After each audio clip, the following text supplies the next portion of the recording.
What I can tell you is, so fiscal year 18, 19, and 20, Tucson sector had about 60,000 apprehensions. 21, 190,000 apprehensions. So we tripled the previous year, or had all three of those years combined. Last year it quadrupled. Last year it was 250,000. We're 20,000 ahead right now. So we went from what I would describe as unprecedented to a point where I don't have the correct adjective to describe what's going on. We watched that live yesterday.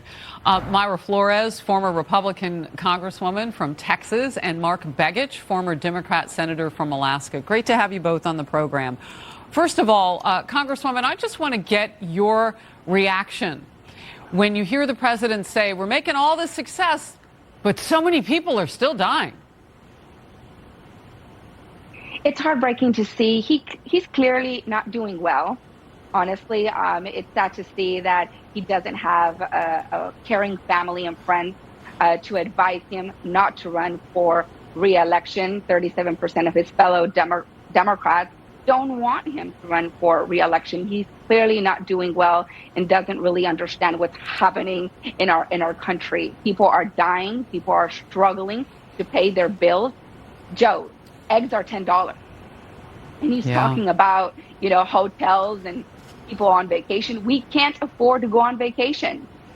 We can barely afford paying our mortgage, our rent, our electric bill.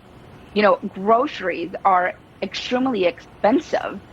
We are struggling in this country, and he just doesn't seem to understand and resonate what he's doing to the middle class. He's destroying the middle class, the hardworking people that are the backbone of this country. He has destroyed the economy of our country. He has destroyed our borders. And it's so heartbreaking to say, because he's our president. And I want him to be successful, because at the end of the day, we're all in the same boat and we're all thinking. 100%. Senator, I want to hear from you in reaction.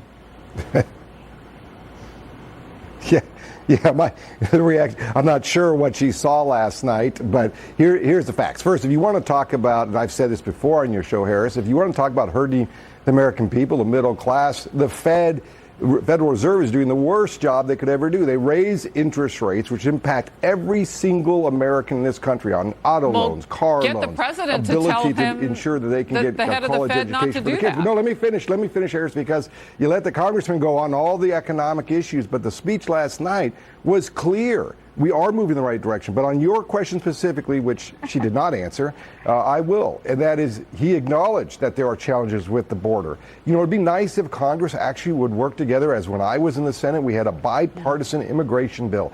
Instead of politicizing it on both sides, I will tell you that. They need to sit down and get this issue resolved. It's good for our economy to resolve this issue. It's good for the country in the sense of a long-term immigration policy. 40% of the people that come into this country under all administrations are people who come under legal visitation or tourist visas, but do not get followed up on. So we have work to do. But is it perfect? No. Before this issue came up, it was crack cocaine, and cocaine before that coming through the border. So let's get serious and deal with this issue instead of always batting it back and forth because it sounds good politically. Look, you know how long it would take Congress to do something about this? The desperate need right now is to stem the flow so that we can catch up. I do. That's and maybe maybe that's hilarious to you, but having been to the border recently, it's heartbreaking to see our men and women pulling little bodies out of the Rio Grande. People who desperately want to make it to this country, Senator.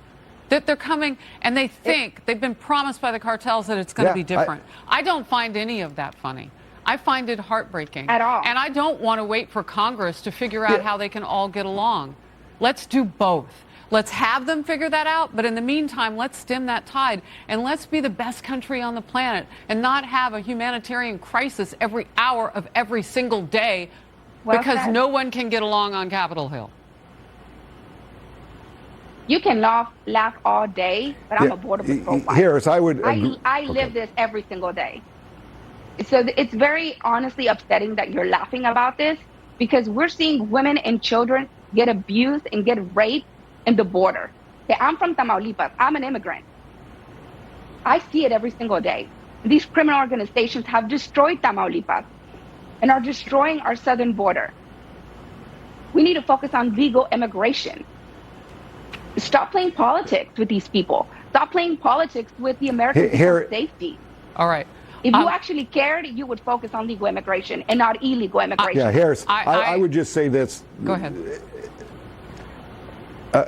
I agree with the Congresswoman. I'm not laughing at you. What I'm saying is this is an issue that's been around for the last 2, 3, 4 decades, and people politicize it. I agree with the Congresswoman. Her long-term plan is right on. But reality is, if we're going to deal with this, we have to figure out a solution, just as the last 2 years in Congress has done. Over 300 bills passed in a bipartisan effort, major legislation. We think we could find a solution to this. I believe we can. All right. And if people put their heads down and started working on this, we could get a solution. I don't doubt it at all. We need something immediate to stem the tide. It is about ensuring we have more patrol. Senator, Congresswoman, let's move to this real quickly. The White House reportedly working overtime to keep the president's speech free from the usual gaffes. But this came right out of the gate. Congratulations to Chuck Schumer. Another term as Senate Minority Leader. I think this time you have a slightly bigger majority, Mr. Leader. You're the majority leader. About that much bigger. Chief Justice, I may need a court order. She gets to go to the game tomorrow, next week. I have to stay home. I felt so bad for the vice president, who could only silently look cringed. I mean, she literally leaned back. Congresswoman. Again, he's clearly not doing well. Doesn't really understand what's happening in our country, and that's why I mentioned earlier he needs to back off and not run for re-election and dedicate himself to his family and actually get the care that he needs, because he clearly doesn't know what's happening in our country. Senator, she wants a wellness check on the President of the United States. Does he need it?